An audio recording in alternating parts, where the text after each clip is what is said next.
Welcome to the Football Today podcast. It is Wednesday, March 27th, as finally the interlull is over. I'm your host, Alex Donnelly. I am not wearing Marcus's shirt. We just have the same shirt, and it is awesome. No Marcus today. He's just away, and we have me and the stats guy, like old times. Yeah, like old time. This feels a bit weird, just two of us, but loving the kit. I don't always want to give you too many compliments, make your head even bigger, but that kit is bloody awesome. I just gave Homie a great little screen grab of my face there doing the Spider-Man. Yeah, nice. We can do the Spider-Man meme with you and Marcus, right? Yeah, of course, we will do that. Before we get started here on the Football Today podcast, make sure you subscribe to our YouTube channel. Give us the thumbs up, leave a comment. Also on Apple Podcasts and Spotify, leave a 5-star rating. And on Apple Podcast, it's where you can leave the review. Just type in like "We love Stats Guy" and his tight white shirts. It's all fine. Just take out the 30 seconds of your day to give us a 5-star rating, please. It helps us with the algorithm and gets us through all the little other things as well. Like helps us move up the charts in football podcasts. Like, let's be honest, we probably want to beat the Robbie Slater and Mark Bosnich podcast, which doesn't exist. I just made that up. It could be one. Definitely will be ahead of Wayne Carey's podcast because he's never watching AFL anymore. That's a different show. Check out AFL Today. Check out all of our social medias, Football Today Pod, across TikTok, X, Facebook, Instagram, maybe even Threads. I don't use Threads. No, definitely not Threads. Anyway, a lot of Australian stuff to get through today. But before we do that, as always on the Football Today podcast, we start off with a yeah, nah. Statsman, this is yours. All right. A bit biased with being a Chelsea fan, but obviously Chelsea are on top in the WSL, the women's league over there in England. So happy to talk about them compared to the men's at the moment. Chelsea will win the WSL title even without Sam Kerr. Yeah, nah. So they're on tied with the points on top with Man City, which has been really exciting. It's a really tight battle. I think they're going to win the title still from here, just producing really good results. What do you reckon? Yeah, nah. Not because it's a Chelsea thing, but because I've actually been paying close attention to the WSL this year. Obviously, big fan of Arsenal and all the Australians that are over there. Yep. I'm going to say nah. Okay. I saw what Manchester City did to United over the weekend. Oh, man. They dominated them. 3-1, yeah. Mary Fowler was there, but Khadija Shaw scored once again for Manchester City. I think Manchester City's squad at the moment has a lot more depth. No, our mate Jill Roord unfortunately did her ACL last month. I love Jill Roord, yeah. Sucks. Another ACL in women's sport. Absolutely stinks. But watching Chelsea against West Ham, Chelsea got lucky. West Ham should have probably scored 3 or 4 times. They did score once. It was called offside. Absolutely not offside. No VAR, obviously, in the WSL as of yet. So I think West Ham got a bit dudded there. And, the couple of points you got there were lucky in essence. So I'm going to say no. I think Manchester City will get the job done. I think their run-in's a little bit easier too. Yeah, I think Man City's run-ins are slightly bit easier. I think but they have to play, City have to play Arsenal, which will be a massive game in the second last. Well, we've got a queue in the rack. We're running third. Yeah, mate. Yeah, so they'll probably just beat them anyway. But I think it's going to be really close. I just want to have a quick look at the goal difference. Chelsea have that upper edge on the goal difference. It could come down to that. So I'm going to lean towards Chelsea because if it is tied points, then Chelsea win at the moment. If the goal difference stays the same. So what is the goal difference? 36 to 34. So it could easily. That can change this weekend. It can change in That's a week. Literally 7-0 against Bristol. Yeah, exactly. Bristol is still last by an absolute mile. So I think both teams have to still play Bristol City, which they'll be very happy about. But I'm going to lean towards Chelsea in this one.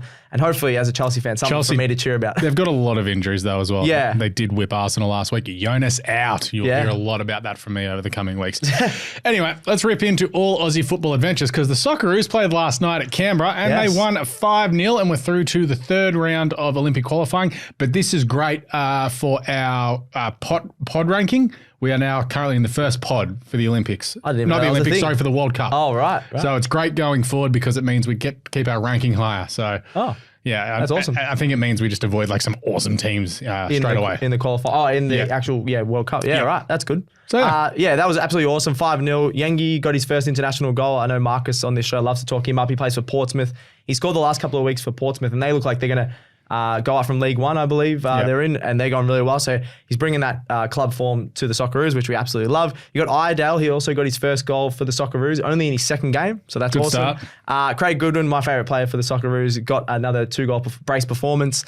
He was absolutely awesome. He needs to start every game. He just came back from injury, but he was more that impact player, I think, during the World Cup. I remember we were all yelling about it during the World Cup.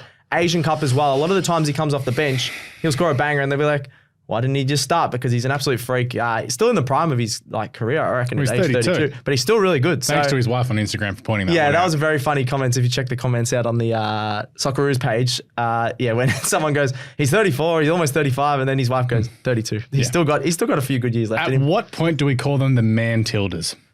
Well, I don't want to call them that, but I know a few people are because obviously the Matildas are running right. Matildas are Australia's team. What are we doing? The Socceroos are going really well. I think it's a bit more competitive in the men's. Like there's a bigger range of teams that are right up there. But obviously the Matildas are really good, and we just have more world class players. We have more world class players in the women's as well. And but I think the Socceroos are going under the radar a bit. We're going pretty nicely.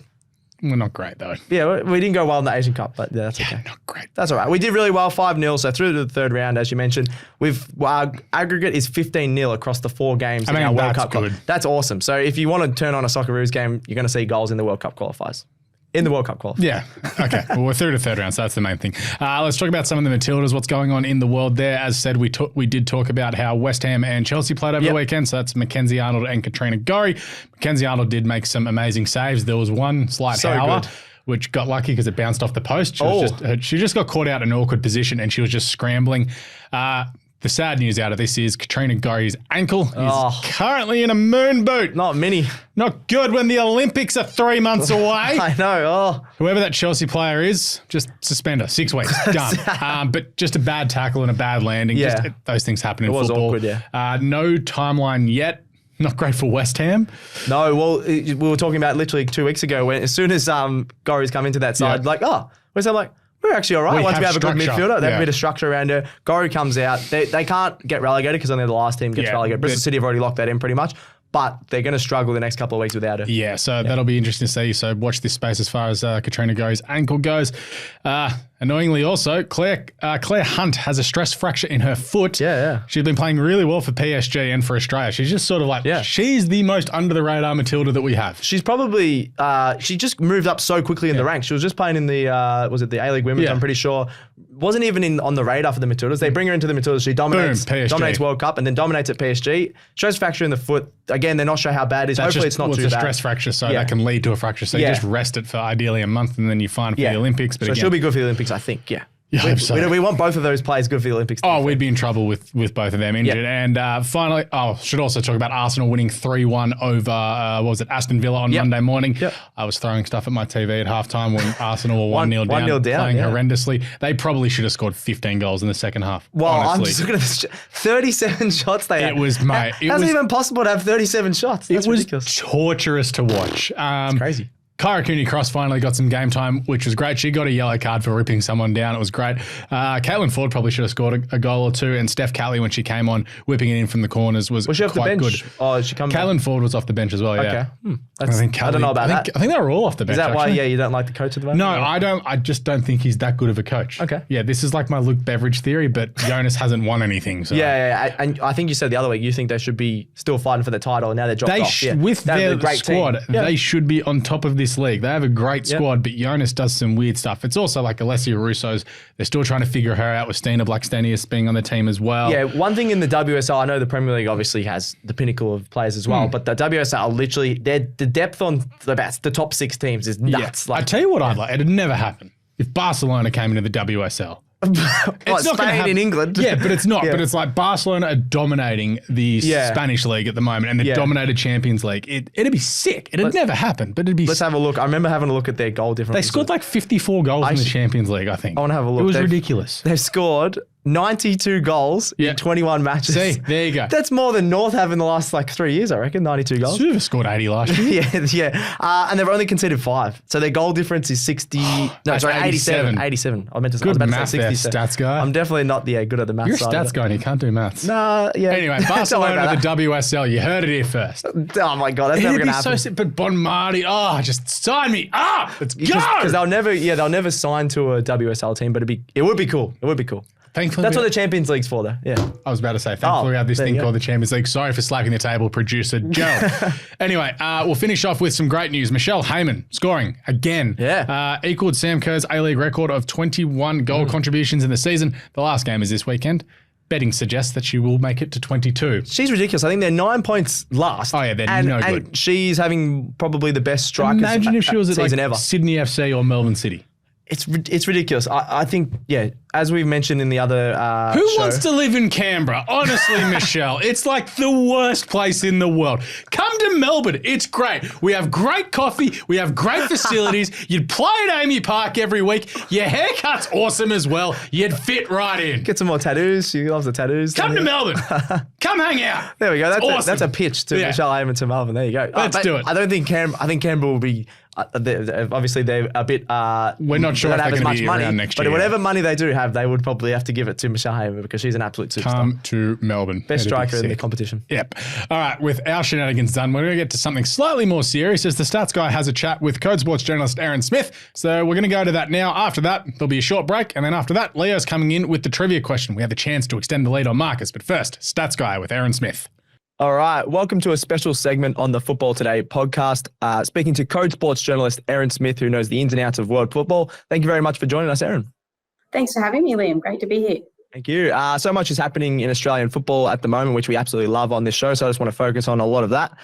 For the people who haven't read your article with Jacqueline Savitsky, check it out on Code Sports. She's a really awesome football at the moment for Western United.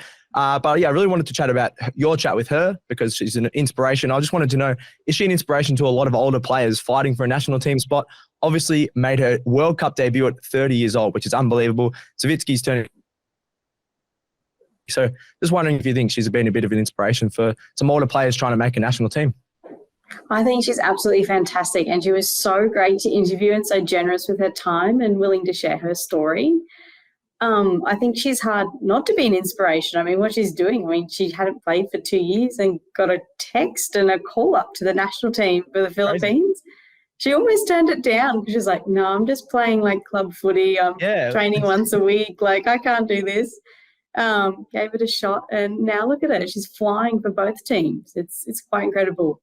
Yeah, it's seriously crazy. Like, obviously coming from Canada, and then she's gone to the Philippines and now representing them, and then she was really played in all the World Cup games. Just a crazy story, and one that I think a lot of people definitely should read and check that out on Code Sports. Keeping with the Women's A-League, there's 6 teams still in the finals hunt, which is really exciting. Heading into the last round this weekend, you got the Central Coast Mariners taking on West United, one of the big games. Then you got Sydney FC taking on Melbourne Victory with another big game. Just wondering if you think there'll be any shock results this weekend. And then I'll ask for your title pick or your championship pick for this Women's A-League season, please. I think that Western United are really going to struggle. We've just had the news this morning that Hannah Keane has been confirmed with a ruptured patella tendon. Got so many injuries, haven't they? Yeah, it's not an ACL, but it's not much better. So she's out for the season. That's their third big blow. Haven't won a game in 3 rounds. I think they're really going to struggle against an informed Central Coast. Yep. So their final spot's locked in though, but I can't see them getting a chance to lift that trophy, and I miss out again, I think. I think Western Sydney Wanderers are the team to watch at the moment. They're in flying form, especially with Sophie Harding there. Yeah, she's unstoppable at the moment, yeah. Compared to last season, she's rocketed up her stats, hasn't she? Yeah, she really has. And it would be so good to see them in a final, but I think it will be Sydney and City. Yep. And I think Sydney's going to take the trophy again. Okay, yeah. I don't mind that. I think, they're obviously top of the table at the moment and absolutely flying, so I don't mind that call up. But, I don't mind the soft spot for the Wanderers because, they're really fun to watch, and Sophie Harding's absolutely killing it. I'll go to the next one. Obviously, the Arsenal women are coming to Melbourne later in the year, which a lot of Aussies are very excited about. They're the headline act at Marvel Stadium. I think it's in May. Lots of Aussies playing for Arsenal and, of course, the A-League All-Stars. Do you think this will help grow the A-League women, seeing them compete against probably one of the best teams in the world? And how exciting is this going to be for people in Melbourne or people travelling all over the world to come and watch this game? Oh, it's definitely exciting. We've seen our quick Matildas tickets get snapped up, and I don't think this match will be any different. Yeah. It's going to be really good for fans to see so many, players playing, but I think what's really going to stand out is what's possible. Like, Arsenal are an amazing team. The WSL is an amazing competition. I think it's really going to prove the difference between the A-Leagues and the WSL and what still needs to be done, but in a positive way, to showcase what can happen when the investment's put in to women's football. Yeah, no, definitely. Yeah, I think it's going to be an awesome. I just got some tickets for it just this week, so I'm very excited that's come out. And yeah, it's going to be absolutely. I think it's almost going to be sold out already. So absolutely very excited about that. Finally, Socceroos produced an awesome 5-0 win over Lebanon to qualify for the Asian Cup overnight. I saw you rate each player's performance. Craig Goodwin with another 2 goals. He's an absolute superstar, just killing it at age 32. Still absolutely loving what he's providing for the Socceroos. I think in the World Cup and in the Asian Cup, a lot of the times he was provided as an impact sub. Personally, that annoys me because I think he should always be starting. He's an absolute superstar. He can finish on both feet. Great pass. He had 90% passing efficiency last night as well. Do you think he's proven to always be in that starting lineup, even though he's a bit older? He's still in sort of the prime of his career.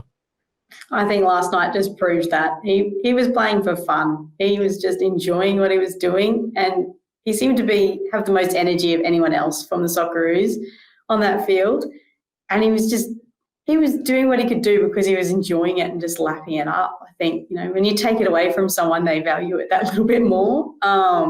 So I think he was out there to prove I can still do this, and he definitely did.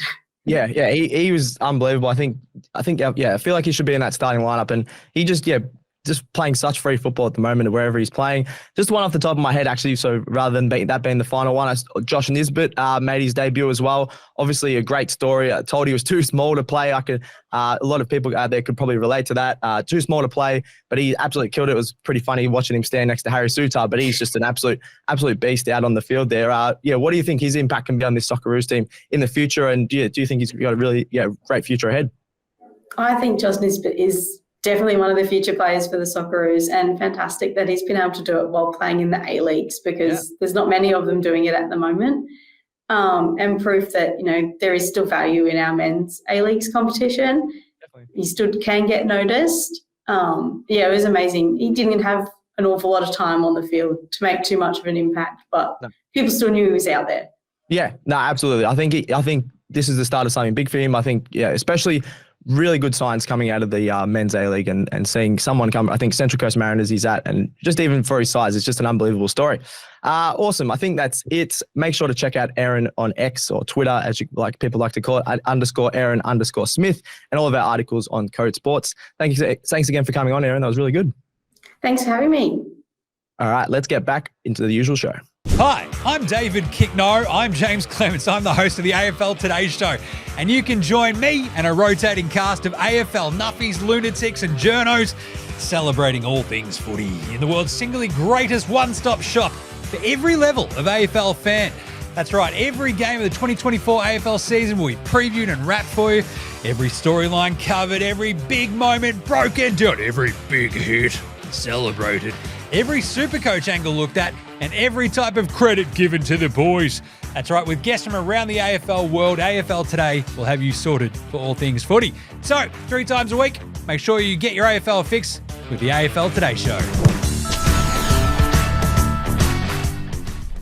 Welcome back to the Football Today podcast. All right, second half of the show. Before we get into a look at the EPL Match Week preview, which is headlined by an awesome game, and I'm already tired thinking about it, we're going to bring in Leo for the trivia question. Let's go, Leo. All right, boys. Obviously, Craig Goodwin scored twice against Lebanon. How many goals has he scored for his Saudi club this season? You're the one that owns that Saudi top. Al Nassr one. Yeah. Alex. Yep. 11. That's incorrect. That seems like a lot. I'm going to say 5. Incorrect. We're both wrong, so what is it? 6. No, I surely win. No, you don't. I surely get a point for that. No, you don't. You get nothing. Because you got it wrong. Oh, but you were like 6 off. So Bit of a tough one, lads, but... No, I think that's fair. He's been really good in the Saudi As League, soon as you said Socceroos, I was out. It's like, let's be honest, I don't pay a lot of attention to him. No, good question though, because I love a bit of Craig Goodwin. And who's he play for in the Saudi League? That's a good question. I don't know how to pronounce it. Let's have a look. Goodwin. This is great podcasting. It is. We just have fun. We just have fun. Yeah. He plays for Al Wada. Never heard. Is that of him. right? Or is that his old team? I think that's right, yeah. Al Wada. Yeah. Everyone knows Al Wada. Absolute powerhouse. Yep. Not the one Steven Gerrard coaches, clearly. No. All right. Steven Gerrard, transition, EPL. Let's go. What a Bang! transition. Segues! That's what I'm here for. Should we talk about Liverpool if you're talking about Steven Gerrard first? Yeah, we can talk about Liverpool, right? Let's start off with that. They play this weekend in the EPL. Obviously, the international break finished this morning. Yep. No injuries of note for Liverpool that we know of. Obviously, we know that Matoma's out for basically the rest of the season for Brighton. They've just had a horrendous run this year. Brighton haven't lost in their last 3 against Liverpool. I just wrote that That's down. wild. So 8-5 is the aggregate. They won 3-0 2 games ago. They drew the other 2. So, which is really weird. One of them was at Anfield. They drew 3-3. That was sort of 3 games ago. So you probably like a season and a half ago when they were probably firing. Whereas now they're a whole different team. They've got injuries, Brighton. Liverpool obviously have injuries, but Salah's back and a few of there's Nunes. Nunes will be back as well. I don't know. I think so. A lot of their guys are coming back Liverpool. Although they've had a lot of injuries, they know how to get the job done. The only game they've sort of faltered is that one against Man United in the FA Cup? FA Cup was their last game. Well, that wasn't even faltered. That was Jurgen playing the kids. Playing the kids and things like that. So in the league, they're unbeaten in their last 5, Liverpool. So they're still going on. Since Arsenal whipped them. So I think Liverpool are going to absolutely smash them in. Brighton should be better than 8th. I think their team suggests they should be better than that, but they've just been very ho-hum this year. They have. It hasn't been, for me, like Brighton are going to pull out like an upset against someone in this last couple of games. It'll just happen. Because they have the team to do it, but and you're just like, Brighton. But then you saw how Lewis Dunk defended for England, and you're like, no. Oh no. It wasn't Australian. It's like, suck it. But anyway, we'll talk about Notts and Crystal Palace before we get to the main game of the weekend. So this is big because during the interlull, Notts were deducted 4 points due to profitability breaches, which is similar to what Everton have been done for. Because you can't lose more than 105 million. And then it was like, well, they did lose more than that, but they delayed selling Gibbs White, Brennan Johnson to Tottenham if they did it at the start of the transfer window, they would have got like 20 million less than what they got. So their thing is, it shouldn't be to a June 1 date. It should be transfer window to transfer window, which kind of makes sense when you think about it. But, taxation dates, a bit different to transfer windows. In the rules, they've done something wrong. Obviously, down, lost 4 points, deducted 4 points. Now they're in the relegation zone. They are 18th. It couldn't have happened at a worse time as well because their form since the start of this year has been horrible. They weren't obviously very far off the relegation zone now being in it. So I think they were going to be towards the relegation zone anyway. So really bad timing for them to lose those 4 points. They might get relegated now. The wild thing is if Burnley somehow win 2 games, they're out of relegation. Yeah. So this is ridiculous. I love football. Just a quick one. Who do you reckon is going to get relegated? Obviously Sheffield. They're Sheffield gone. are so bad. They're just horrible. The Blades. Poor Blades. Burnley, I think, still will. I think it might stay what it is now because I rate Luton at home that we've said before. They still put up a little bit of fight. Everton have a decent team. I just don't want Luton and Notts to go down. I love them. Yeah, you love them. This sucks. I don't think Luton will, but I think Notts might. Yeah, I think they might have lost a bit of hope as well. Yeah, I reckon Notts, Burnley, Sheffield, and potentially Everton. Ooh. Everton just feel like a very slippery slope, whereas Luton can just somehow pull a result or two out at home. Like they'll get smashed when they travel. They've got to go to Arsenal like next week or something. Like they'll get battered there, but at home. Yeah. The likes of Everton, Brentford, Crystal Palace are all like cheering when Notts got that point deduction as well because then they're like, well, we don't have to worry about relegation probably too much anymore. Worry. It's slightly easier. There's a lot less pressure on them now, yeah. Crystal Palace will somehow finish. Crystal Palace. Lower to mid-table as they always do. Well, they've been horrendous this year, but they've only lost 1 of their last 4. Yeah. So that's at least an improvement. New manager bounce. Yeah. All right, Manchester City and Arsenal, 2:30 a.m. Monday morning, Easter Monday. I'm already tired because seeing as we don't have to work, we actually have to work Monday night on the AFL Today show. I'm very tempted to wake up and watch this live because why not? Yeah. First versus third, Arsenal travel across to the Etihad Stadium. Arsenal haven't lost since the turn of the year in the EPL. They obviously lost 1-0 to Porto. Yep. Their form in the league has been irresistible. It has. And not only like in the past probably year or two where Arsenal sometimes getting over the line, they have been demolishing teams. Probably thumping them. The best offensive team I'd say in the last couple of months. Yeah. Usually City are the ones doing that, so winning 3 or 4-0, whereas Arsenal have been absolutely smashing teams. You'd know all about that being an Arsenal fan, but been absolutely awesome. And although you look at the stats of Arsenal where you might not have a pure leading goal scorer, don't need it. You don't need it when there's so many guys scoring on this team. And I hate being so positive about Arsenal, but the form has been unbelievable. So if you have a look also through City, so in the league, they haven't scored more than 3 goals in a game. They've only scored 3 goals or more twice this calendar year. Really? Yeah. So that's surprising. Yeah. So they've got 3-1 win over Brentford, 2-0 over Everton, 1-1 draw with Chelsea, 1-0 over Bournemouth, 3-1 over United, 1-1 draw, and then a 2-0 FA Cup. Like I'm not counting FA Cup because they routed Luton. So haven't been as dominant. Yeah. Yeah. So there's been there's 3. There's a couple of those. So it's Whereas Arsenal, they've averaged near enough to 4 to 5 goals a game recently. They pulled that one out against Brentford, getting the job done there 2-1. But before that, there was, 6-0, 5-0, 4-1, 5-0. Like it was Crazy. a ridiculous run of form. They've got 7 more goals than City now, which is unbelievable. In 6 games, Arsenal turned around being third on the goals scored to leading. Just going for the jugular, which everyone's like, oh, they need a striker. No, they just needed as long as you got good ball movement, Arsenal is showing that's all good. As I said, after the losses to Fulham and West Ham, these things revert to the mean. The ball will go into the net eventually. Yes. It just has to. Yep. Here's the thing out of these games. So out of the international break, John Stones, Kyle Walker and Akanji have apparently been injured. John Stones went off in the 8th minute this morning. And of course, Arsenal fans on social media, no, he's faking it. I don't think you're faking it 8 minutes. 8 minutes in. If you're out of the field, it was 40, 48, 58. I get it, but 8 minutes in, I don't reckon you're faking that. No way, nah. Kyle Walker as well. Akanji injured. I'm not sure what Akanji's done. I just saw that that he's hurt. And he subbed off early. He actually looked pretty inconsolable. So that's not great. And of course, Edison's still injured. I expect Edison to be back because you expect these things. Usually, yeah, he'll bounce back. I think they might have taken just precautions as well. They like to do that in international games. So Edison hurt himself against, was it Liverpool? Yeah, actually, he did. Yeah. So I think in the international break or around this time, they try to be a bit cautious, especially when you're coming up against Arsenal. So I wouldn't be surprised if a couple of these guys play. But Stones going off in the 8th minute, that might be a big out. Yeah. Which is massive. I think John Stones has been one of the keys to how City have been going. Bukayo Saka obviously didn't play in the internationals, which is fantastic for me going, yes, Starboy, take a rest. Take a rest. And Gabriel Magalhaes didn't play in the internationals for Brazil either. He rolled his ankle against Porto, and obviously Gabriel Martinelli still has that cut in his foot. But of course, Declan Rice somehow played 3,000 minutes over the last two games. Because, did he? Yeah, he played every minute of England. Jeez. Yeah, him and Jakob Kiwior. But he's just a machine, so that's all good. Yeah, but dude, take a rest. Even Martin Odegaard subbed himself for Norway. Oh, did he? Yeah. Oh, and they need him. Yeah, exactly. Because Haaland didn't play. What a shock. Haaland hurt his ankle and didn't represent Norway. Coward. Wait. What is Saka a coward? He didn't play either. So he's actually injured though. Oh, well, how do you know? It's like, the AFL. Have you not seen that bloke's ankles? The poor kid. True. He does cop it. Yeah. So importantly, out of this, does the winner of this game win the title if we have a winner? What do you think? If Arsenal win this, maybe, but I don't think they're going to. As in, if Arsenal win this, I think they can win the title. Yeah. But I don't think they're going to, so I'm still leaning towards Liverpool because Liverpool have the easiest fixture. Everyone's got to play, I think everyone's got to play Man United. Everyone's got to play Tottenham on the run-in. Yep. And Arsenal got to play Arsenal's run-in title. They got Man United and Tottenham in the last couple of games. I think for Arsenal to win the title, they have to win this game.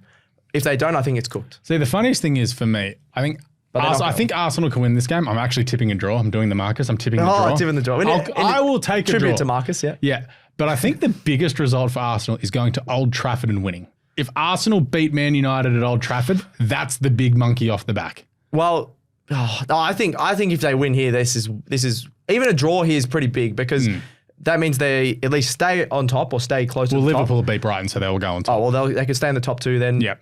I think if they can somehow beat Man City, as you mentioned, you've got a few stats up your sleeve for Arsenal just don't win at the Etihad, right? Haven't won since, January 2015, where Santi Cazorla dominated in a 2-0 win. Santi Cazorla was a beast, yeah. So good. He was so good. Yep. That was the last time Arsenal won at the Etihad. Yeah, I think that just backs up a lot of the points why I got to tip Man City. They're so unbeatable at home. In these big games, I know they haven't been. Wolves beat them at home, and so did Brentford. I know, but in these big games... Wolves beat them at Molineux, sorry. Yeah, the Molineux, but not many teams can beat them at the Etihad. I think they're going to absolutely dominate. I think it would be like 3-1 or 3-2. Oh, 3-2. How dare you. William Saliba is going to launch you. If this was at the... where are you guys at? Emirates. I would back you, but just because it's at the Etihad. We did do it earlier this year, 1-0. You did. So if this was because this is at the Etihad, you got to back Man City, I think. I think this is a massive Jorginho and Ben White game. Ooh. Ben White. You just love Ben White. Ben White, the biggest player, is like, nah, dude, I don't want to play for England. I'm just resting for Man City. Yeah. He doesn't want to play for England, but it's like he's had 2 weeks off on that. Yeah, Arsenal having a few guys rested will help, yeah. But I don't think they got a chance against Etihad. Don't have a chance. No, City at the Etihad is, in this time, the last, how many titles have they won just from these big games? Yeah, but they're cheats. That's another one. Well, they haven't been done for cheating yet. 115 of them. Yeah. Anyway, I'm tipping a draw, so I really can't talk. But anyway, this is going to be a ripping game. Do you not think Mikel Arteta's loved that he's had 2 weeks to figure this out? Probably. He'd be stressing, I reckon. Dude hasn't slept. He probably hasn't slept. He needs a Garmin for his stress reader. Like mine gets stressed. Like when last year when the Swans were playing, I was like, you are really stressed. Consider taking a break. No, it's painful. Whereas Mikel Arteta's would just explode the day of the game. Yeah, I think like yours would as well. If you're getting up at 2:30, that's not your style usually. So no, it's not. So it's really not. I wouldn't mind a heart rate. Maybe an update on Twitter of how your heart rate's going. If you're an Arsenal. Oh, I know. You'll see me in the Football Today show on Monday night, just sleeping in that side of the chair. Anyway, any other notes of interest from this weekend? Surely you beat Burnley. You're playing Burnley, right? Yeah, we're playing Burnley, I believe. That's Chelsea playing Burnley. Chelsea playing Burnley, surely. As a Chelsea fan, that's why I've sort of concentrated on the WSL now. At least we have a chance of winning the title on that one. You play Burnley. Surely we beat Burnley. Home. I think we have a really, really good record against Burnley, as do a lot of teams. So that's not at home, Stamford Bridge, we should smash Burnley, but you never know with Chelsea at the moment. Yeah, we'll actually try and do a Football Today next Tuesday as well because we have a midweek round next week as well. Yeah, that'd be that's fun, bloody awesome gear. So you've got Chelsea and Man United next Friday morning at 6:15. Lovely. I'll be up. We'll be in Adelaide. Oh. How good's that? Yeah. I'll just Sport on the iPad. Let's go. All right. If you want to join us for a live watch along of Chelsea and Man United, we will find a cafe somewhere near the Rundle Mall and we will be watching it on Stats Guy's iPad. We'll connect it to the TV and we'll get a big crowd. Done. Yep. Absolutely done. I've just smacked the thing, but that is happening. Football Today live watch along because Stats Guy's going to have to get out of bed at 6 a.m. Oh, that's all right. All right. We're done. We're getting out of here. Thank you, Stats Guy. Thank you. Shout out to Leo and Gerald behind the camera. Shout out to Marcus as well. He'll be back with us next Tuesday. Yep. He didn't get a gig to Adelaide. Poor bugger. Nah, that's all right. Yeah, we don't allow Essendon fans. It's fine. Yeah, he's calling on Peter Wright was robbed. It's unfair. Suck it, Marcus. Anyway, that is us done and dusted. Please make sure you leave a 5-star rating and a review across all your podcast platforms. It really does help us out. Give us a follow across the socials. Go yell at us for our hot takes on Twitter. They've been horrendously bad as of late, which is, well, that's just typical for us. But for now, we are done. We'll catch you next week on Football Today.